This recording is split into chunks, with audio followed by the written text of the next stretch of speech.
here's another piece, and you're really going to like this because you're right up to speed with all of this. You're fine-tuning this. You're right on the brink of these manifestations beginning to flood in. So here's some things that will help you to realize that. Realize meaning manifest. Sometimes we project a thought, and Esther begins to find a word that says it will be revealed to you.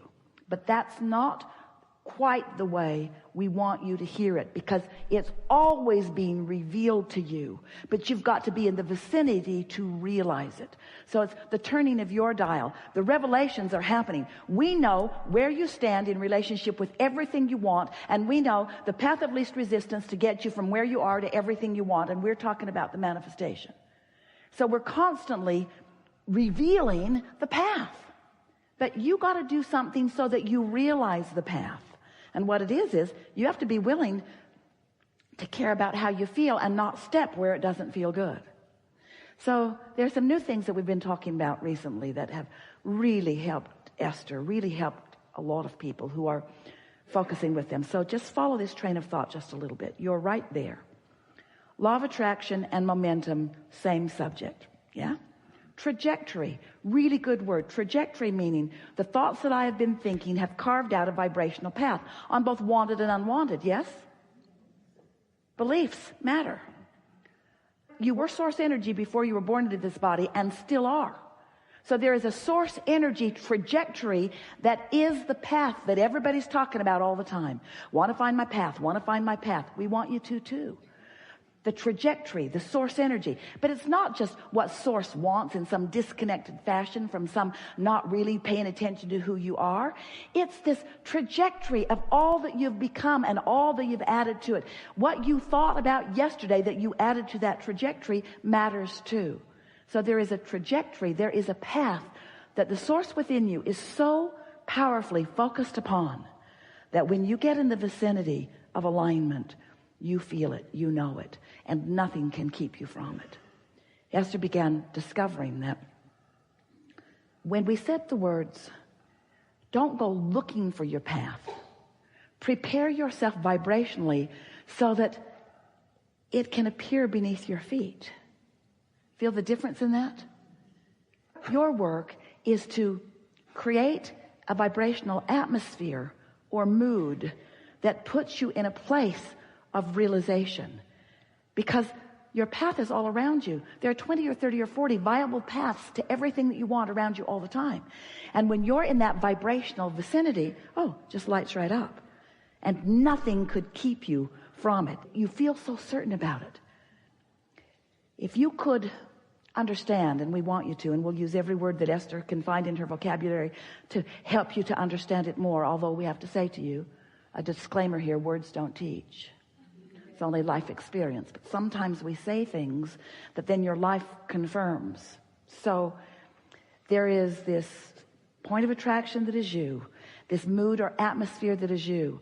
And if you will give your undivided attention to the job of feeling good, of having a good mood, then you will be standing in that place of revelation where you will realize more and more and more and more that your path is right there, and then it's right there, and then it's right there, and then it's right there. It won't stand still. It never does. It's more, because source is flowing and demonstrating with you and to you and through you. So there are two things you can do to slow momentum, many more than that really, but two things that really work well. One is go to sleep. That stops momentum. Don't sleep all day, just occasionally. And the other is you can meditate. When you meditate, you quiet your mind. When you quiet your mind, you stop thought. When you stop thought, you stop momentum. Gives you an opportunity to come into alignment with who you are. And there is one more very important thing that we want to say to you. You are source energy in these physical bodies. Do you know that? There is a trajectory, there is a momentum of well-being that is very powerful, that without knowing it, you've been practicing hindering with contradictory thought. So when you meditate, what happens is you quiet your mind, and your natural trajectory, your natural momentum then can have more effect in your experience. It's like, imagine a cork bobbing on the surface of the water. That's pure positive energy. That's absence of resistance in this analogy. Now you can hold that cork under the water. I don't have enough money, or I'm really mad at that guy, or that person did something inappropriate, or I don't like the way you spoke to me, or I don't like the way that came down, or I don't like what's happening in government, or I don't like what's happening, or I don't like what my children are doing, or.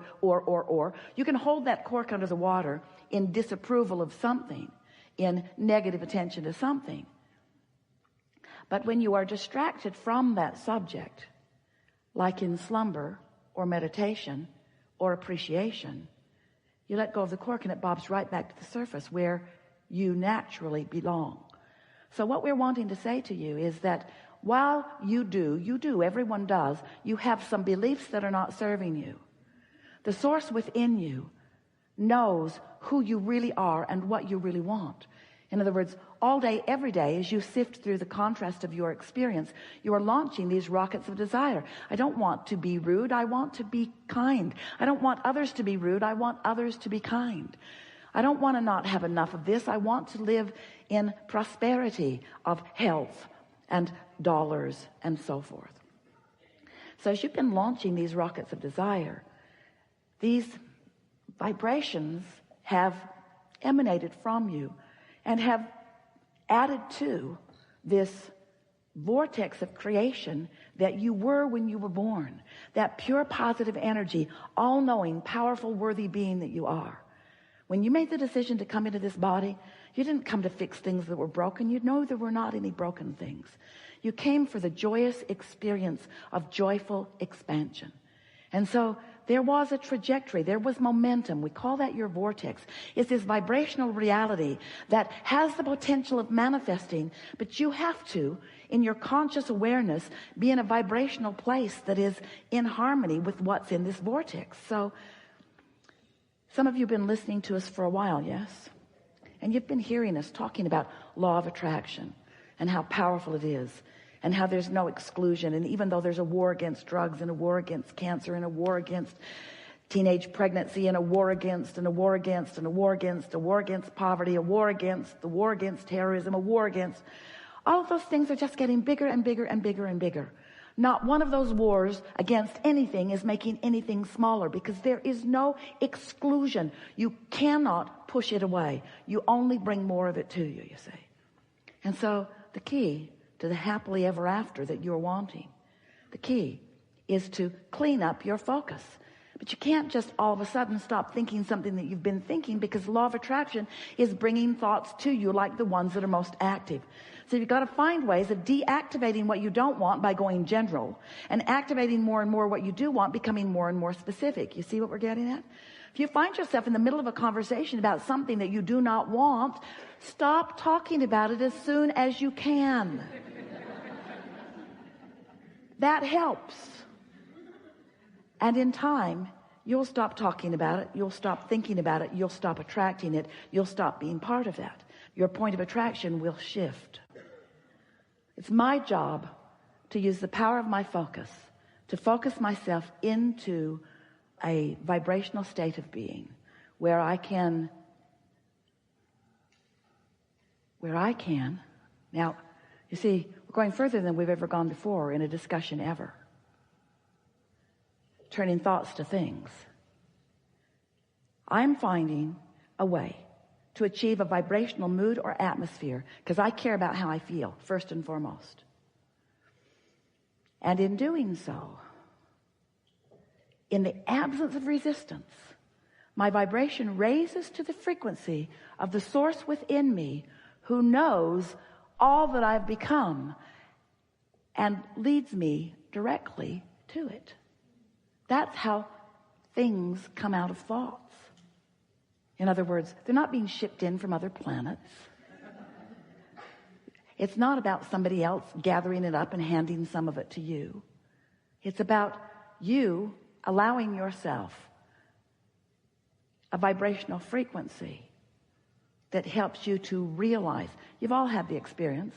Happens to Esther on a pretty regular basis. There's something that she's looking for and she can't remember where it is. She's spread out all over a lot of places. And so she will focus on it and she'll try to remember where it is. Try to remember, where did I put that? When did I last use it? But then she'll just relax and remember Somebody knows where it is. The source within her knows where it is. But you can't find something that's lost. Because when you perceive that it's lost, you cut yourself off. You create an atmosphere or mood that doesn't give you the revelation, that doesn't let you realize where it is. It's exactly the same thing. So she'll just relax and she'll say, oh, Abraham knows where it is. And within a minute or two, she's got her hands on it. But we didn't say to her, she wasn't in a place where she could hear us say, it's over there, or it's in that room, or it's under that. It's that, oh, I think I'll go in there for this other reason. And oh, I think I'll go over there for this other reason. She's always on her way to something else that was easy for us to lead her to, because it's not easy to lead her to what's lost. So that's why we love you so much. Your paths are so convoluted. You could be led directly to what you want, but you're so sure you can't have what you want that we have to take you around and around and around and around. Oh, you believe that, or you believe that, or you believe that, or you believe that, or you believe that, or you believe that, or you believe that, or you believe that, or you believe that. Oh, looky there. Oh, looky there. Who knew? We knew. Esther says that on a pretty regular basis. Who knew? And then she hears us say, we knew. We knew. We knew. And you can know too. So here's your assignment. We never give assignments, but here they are. Lighten up. Stop worrying about everything. Be nice to yourself. Esther started a process, and it served her so well because she really felt something powerful when we began talking about unconditional love. So something would happen in business or with friends or with family or in her personal experience in some other way, some condition that wasn't the way she wanted it to be. So she wrote the condition on the top of the page. This condition sucks. And then she would ask herself the question, if this condition were resolved, or if it were not like it is, how would I feel? And she began writing a few words. Well, I would feel sure, and I would feel better, and I would feel clear. And then she began realizing that what we were saying to her is, while she does not have the power in this moment to change that condition, she does have the power to demonstrate in her own experience those emotions.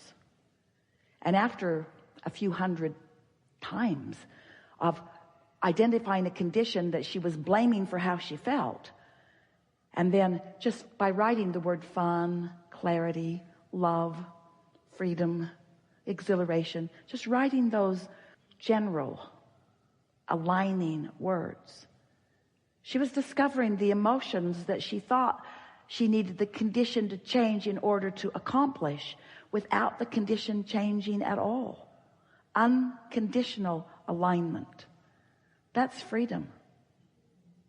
Humans worry, oh, Abraham, you're just teaching us to put up with stuff we don't like. Yeah. But not put up with it.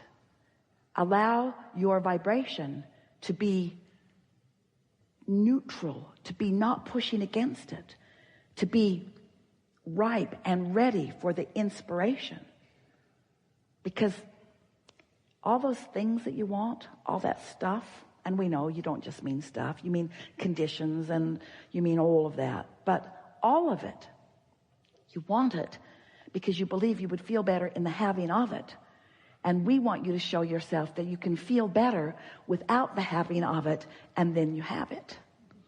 That is just the trickiest thing. Esther argued with us about that for about 5 years. You guys should have set that up better. Are you saying to me that if I really want something, that my desire for something that I don't have is going to prevent me from it, and I have to just kind of chill out and not try so hard? And we say, yeah. You have to find a way not to have active within you your awareness of its absence. Because when your awareness of its absence is the most active vibration you've got, you can never receive the revelation or realization. We've enjoyed this interaction more than words can explain. And we want you to know that these thoughts have never been before until